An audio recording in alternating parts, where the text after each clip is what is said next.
වැඩ කරන මහජනතාවගේ මේ දිනයේදී දවසේ 365 දවසම මහ පොළොව හා පොරපදින ගිනියම් අවුවේ වැඩ කරන ඒ ආදරණීය හදවත් අගයන්නට අප අමතක කළේ නැහැ. ගිනි කාෂ්ඨක අවුවේ මහ වර්ෂාව මැදයේ සියලුම බාධකයන්ට අභියෝග කරන යෝධ ශක්තිය නුබයි.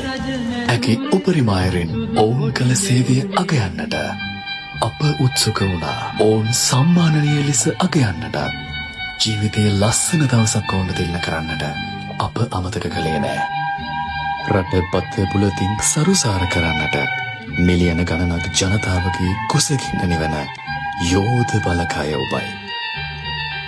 ඔබ වගුරුවන දහදිය නිකන්ම නිකන් දහදිය කඳුලක් නොවේ. එය මුතු කැටවැනි මිල කළ නොහැකි උතුම් වූ දෙයකි. ඔබලාට තේරෙනවා ඇති මේ කරන ඇගයීම් හරහා ඔබලාට කොච්චර සුරක්ෂිතභාවයක් දැනෙනවද කියලා. තමන්ගේ ජීවිත ගැන, තමන්ගේ රැකියාව ගැන, තමන්ගේ ආයතනයේ නායකයා විදිහට කළමනාකර අධ්‍යක්ෂකතුමා ඔබලාට දෙන රැකවරණය කොච්චරක්ද, ගෞරවය කොච්චරක්ද කියලා අපි හැමෝටම තේරෙන්න ඕනේ. ලැබෙන මේ ගෞරවය වගේම ආර්ථික පැත්තෙන් දෙන ශක්තියක් ඊට වඩා වැඩි වේවි. ඔබ හැමෝම දකින්න ඇති මේ වර්ෂයේ තමන්ගේ ආදායම් දිහා බැලුවාම, වැඩක් දිහා බැලුවාම ඔබතුමාලට කොච්චරක් දේවල් ලැබුණාද කියලා. ඔහුගේ මාසෙ ගත්තාම ඔබට දැනෙන්නේ නැති ප්‍රසාද දීම ඇතුළු සියල්ල ඔයගොල්ලන්ට ලැබුණා. අපේ අධ්‍යක්ෂකතුමා දෙවි කෙනෙක් වශයෙන් සලකන්න පුළුවන්. ඒ වගේම මම පළවෙනිම කියන්න ඕනේ සමහර ආයතන වල වාසය අවුරුදු 55 60 යනකොට විශ්‍රාම ගන්නවා. නමුත් මෙතුමාගේ ඒ සංකල්පේ නෑ. මම එතුමාට ඇත්තටම පින්සිදු වෙන ස්තුති කරන පින්සිදු වෙන මේ වාක්‍යය මම ප්‍රාර්ථනා කරනවා. මෙච්චර කල් මම සේව කරුවා අවුරුදු 35ක් 40ක් යනවා මම රණකලවත්ත ස්ටේට් එකකින්. මේ වගේ ආඩම්බරකමක් මේ වගේ මේවකක් මම දැකලම නැහැ.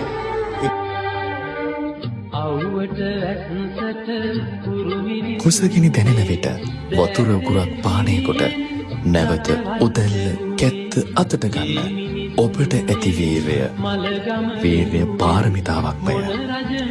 එය එසේ මෙසේ පුද්ගලයෙකුට කළ හැකි දෙයක් නොව.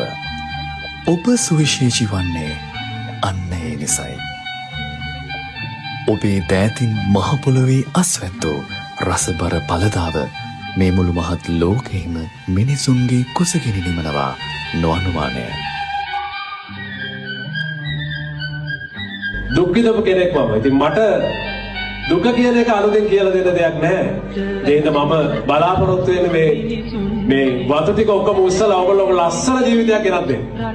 ඒකට කරන්න පුළුවන් උපරිම උත්සාහය මම දන්නවා අපේ කලබනාකාරීත්වය උපරිම දෙයක් කරනවා.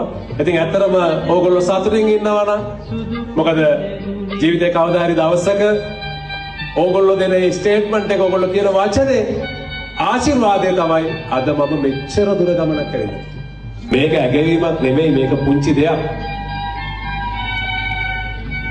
ලංකාවේ කම්කරු දිනයට ඕගොල්ලන්ව පාවිච්චි කරන රටක අපි ඉන්නේ. ඉතින් මම මේ වගේ දෙයක් කරේ. අනිත් වතුවල මිනිස්සුන්ට මේ අභිමානය ගෙනත් දෙන්න කියලා ඉල්ලනවා මම. මේ වීඩියෝ එක අනිවාර්යෙන් අපි ලංකාවට ලෝකෙට අරන් යනවා.